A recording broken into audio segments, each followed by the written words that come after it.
राष्ट्रवादी काँग्रेस पार्टीच्या असंघटित कामगार विभाग सांगली ग्रामीण जिल्हाध्यक्षपदी माननीय सलीम सय्यद भैयाराव यांची निवड.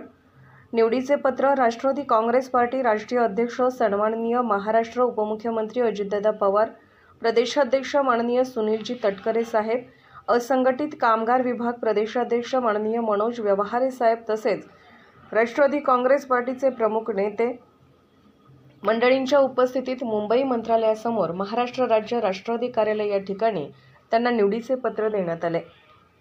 यावेळी सांगली जिल्हाध्यक्ष माननीय वैभवदादा पाटील, वाळवा तालुकाध्यक्ष माननीय केदारदादा पाटील यांच्या सहकार्यामुळे आज ही निवड होत आहे. यावेळी सलीम सय्यद म्हणाले, इथून पुढे राष्ट्रवादी काँग्रेस पार्टीचे राष्ट्रीय अध्यक्ष महाराष्ट्र राज्याचे लोकप्रिय उपमुख्यमंत्री सन्माननीय अजितदादा पवार यांचे विचार आणि कार्य घेऊन असंघटित कामगारांना न्यायासाठी व त्यांना मिळणाऱ्या शासकीय ज्या योजना राबवल्या जातात त्या प्रत्येक असंघटित कामगारापर्यंत मी व माझे सहकारी मिळून आम्ही सांगली जिल्ह्यातील प्रत्येक तालुक्यातील प्रत्येक गावातील एक कामगारापर्यंत या योजनेचा लाभ आम्ही पोहोचवणार आहोत. इथून पुढे अजितदादा पवार तसेच प्रदेशाध्यक्ष सुनीलजी तटकरे साहेब व असंघटित कामगार विभागाचे प्रदेशाध्यक्ष सन्माननीय मनोज व्यवहारे साहेब यांच्या मार्गदर्शनाखाली सांगली जिल्ह्यात राष्ट्रवादी काँग्रेस पार्टीचा झेंडा प्रत्येक गावात पोहोचवण्याचं काम करणार आहे.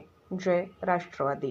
माध्यमातून सांगली, सातारा, कोल्हापूर या 3 जिल्ह्यामध्ये तरी माझे पश्चिम महाराष्ट्रात माझी वैयक्तिक संघटना काम करते, पण आज इथून पुढे माझा प्रत्येक माझं जे काम असेल ती फक्त अजितदादांच्या मार्गदर्शनाखाली असेल एवढीच आज ग्वाही देतो आणि थांबतो. जय हिंद, जय महाराष्ट्र, जय राष्ट्रवादी.